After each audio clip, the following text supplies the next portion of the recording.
Judge గారు ఇచ్చింది దో stamp. ఇంకా ఏం ఎవిడెన్స్ కావాలి చెప్పండి? ఇంకా దీని నుంచి ఏం కావాలి? ఎస్సీ అనే ట్యాగ్ పెట్టుకొని రాజ్యాంగం ఇదే ఇచ్చింది, అంబేద్కర్ చట్టం తెచ్చింది ఇందుకేనా? ఇట్లా దండాలు చేయమనా? యూనియన్ ఫుడ్ ప్యాకెట్ ఇచ్చేస్తే ఇంత ఇబ్బందులు పెడతా ఉంటారు వాళ్ళు వచ్చి. వాళ్ళు ఎవరో తెలియదు, ఎక్కడి నుంచి బెదిరిస్తా ఉంటారు. మాకు న్యాయం కోర్టు నుంచి నీ కూతుర్ని నీకు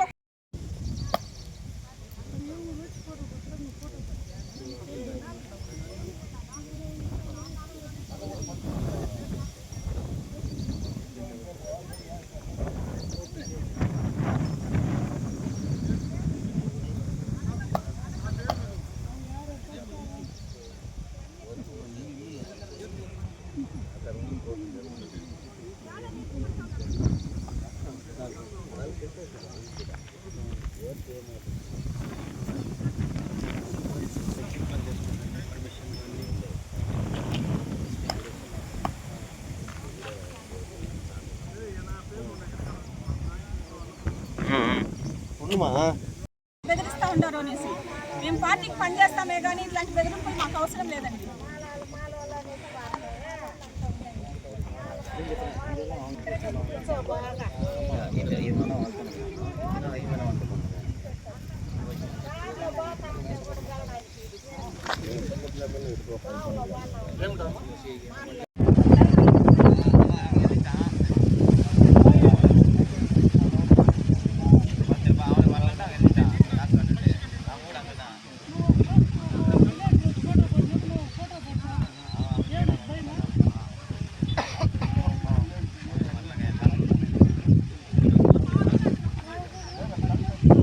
నా పేరు కవిత, మాది కోకావాళ్ళూరు, చిత్తూరు మండలం, చిత్తూరు మురకంపట్టు పోస్టు.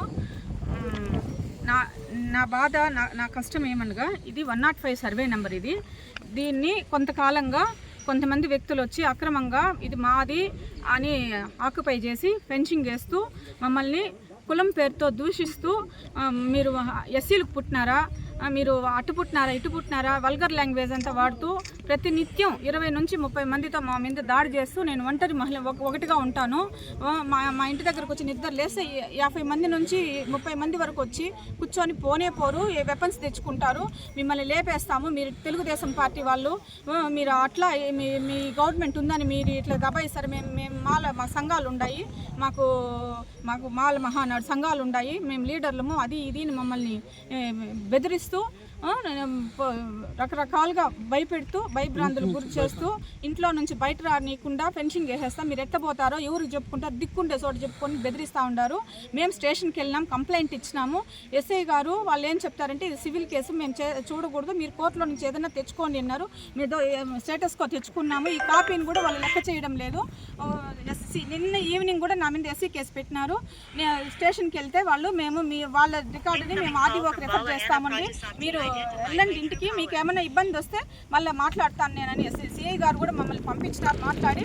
అది కూడా లెక్క చేయడం లేదు. వారు నిన్న చెప్పినారు, ఈ పొద్దు వాళ్ళు ఏం చేయరు అక్కడ, మీరు మీకు న్యాయం కోర్టులో మాట్లాడుకోండి, కోర్టులో చూసుకోండి, వాళ్ళు ఏమి ఇంకా రారు ఎక్కడికని హామీ ఇచ్చి పంపించినారు. ఈ రోజు పొద్దున వచ్చి మళ్ళీ 20 మందితో వచ్చి ఫెన్సింగ్ అల్లేసి మాకు ఇంట్లో నుంచి బయట రానికుండా కన్స్ట్రక్షన్ చేస్తానని ఆ కన్స్ట్రక్షన్ దగ్గరికి మెటీరియల్ పోనీకుండా అడ్డుపడుతూ ఇబ్బంది పెడతా ఉన్నారు. మాట్లాడితే మీరు మాలోళ్ళకి పుట్టినారా, మీరు ఆ మాలోళ్ళు సొత్తుకొచ్చినారు, గలీజ్ మాటలంతా మాట్లాడుతూ ఉంటారు.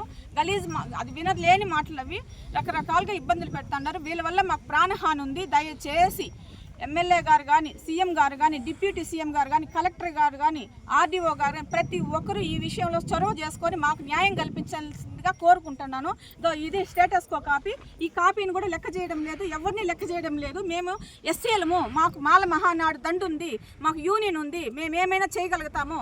మీరు ఏం చేయగలరు, మీ టీడీపీ పార్టీ ఉందని మీరు కమ్మోళ్ళని ఈ దౌర్జన్యం చేస్తాను, మమ్మల్ని తిరగబడి మాట్లాడుతూ ఉంటారు.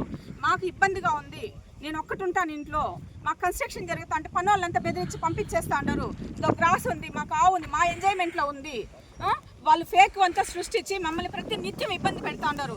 చూడండి, గ్రాస్ ఉంది, ఆవులు ఉంది, మాకు వ్యవసాయ పొలం ఉంది, మాకు ఓల్డ్ మా పూర్వీకుల ఆస్తిది. కోర్టులో ఉంది. మేము కోరుకునేది ఒకటే, స్టేటస్ కోలో ఉండేటప్పుడు ఇది రాకూడదని వాళ్ళకి తెలియదా? పోలీస్ డిపార్ట్మెంట్కి వెళ్తే స్టేటస్ కోలో ఉంది రాకూడదని చెప్తారు, అక్కడ వచ్చి వినేసి వస్తారు, ఇక్కడ వచ్చి పని చేస్తారు. మాకు ప్రతిరోజు ఇదే ప్రాబ్లం. మా ఆయనకి హెల్త్ బాగలేదు, ఆయన 10 అడుగులు కూడా నడవలేడు. నేను ఒక్కటి అక్కడికి ఇక్కడికి తిరిగి వాళ్ళతో ఇబ్బంది పడతాను. ప్రతిరోజు నాకు ఇబ్బంది ఉంది. దయచేసి ప్రతి ఒక్కరిని పేరున కోరుకుంటున్నాను, దయచేసి వచ్చాము. ఇది సివిల్ మ్యాటర్, మేము ఎంటర్ కాకూడదు. మాకు ఎన్నో పనులు ఉన్నాయి. మీరు 100 కూడా ఫోన్ చేయొద్దండి. ప్రతిరోజు మాకు ఇదేనా పని? పోలీస్ డిపార్ట్మెంట్ మా ఇల్లేనండి. మేము మా వీళ్ళు వచ్చినారు, మేము వాళ్ళతో మాట్లాడితే తిరగబెడతా ఉంటారు నా పైన. నేను ఒక్కటి ఉంటాను, 50-20 మంది వస్తారు. చూడండి ఇప్పుడు కూడా ఎంతమంది ఉన్నారు, ఆ పక్క కూడా ఉన్నారు. ఇక చెప్పుకోలే నేను బూతులు. నాకు న్యాయం ఏం కావాలంటే కోర్టులో ఉందండి, కోర్టులో తేలేదాకా యాజ్ ఇట్ ఈస్ అట్లా ఉండాలి. మాకు ఈ ఫెన్సింగ్ తీసి మేము కన్స్ట్రక్షన్ చేసుకుంటున్నాము. ఇది మొత్తం ల్యాండ్ 2 ఎకరాల 14 సెంట్లు నా భూమి, నా దగ్గర రికార్డు ఉంది. మా పూర్వీకులు బాగా పరిష్కారాలు వచ్చిన ప్రాపర్టీ ఇది. నా ఇంటికి పోయేదానికి నాకు ఇబ్బంది ఉంది. ఫెన్సింగ్ తీసేసి నా ఇంటికి యథావిధిగా వర్క్ జరుగుకునే విధంగా నాకు పర్మిషన్ కల్పించాలి, నాకు సౌకర్యం కల్పించాలి. వాళ్ళ దగ్గర నాకు ప్రాణహాని ఉంది, ఖచ్చితంగా ప్రాణహాని ఉందండి. ఏ పొద్దు ఏం చేస్తారో తెలియదు, మిడ్ నైట్ అంతా తిరుగుతూ ఉంటారు. ఇట్లా మా ఇంటికి ఎవరు వచ్చినా వాళ్ళని వెంబడించి వాళ్ళకి రకరకాలుగా బెదిరింపులు, పనులను పనిచేసుకోనివ్వడం లేదు. నాకు ఈ స్టేటస్ కో చూసి కోర్టులో ఎట్లా డిసైడ్ అవుతుందో అట్లా ఉండేదానికి నేను అదే కోరుకుంటాను, ఆ న్యాయమే నేను కోరుకుంటున్నాను. వాళ్ళకి వస్తే వాళ్ళే తీసుకొని నాకు వద్దు, నేను వదిలేస్తాను. నాకు న్యాయం జరగండి, స్టేటస్ యథావిధిగా ఉంచేదానికి నాకు సహకరించండి. రాజకీయం పేరు చెప్పి బెదిరిస్తూ ఉంటారు. మీరు కమ్మోళ్ళు, మీరు తెలుగుదేశం పార్టీ ఉందని మమ్మల్ని బెదిరిస్తూ ఉంటారు.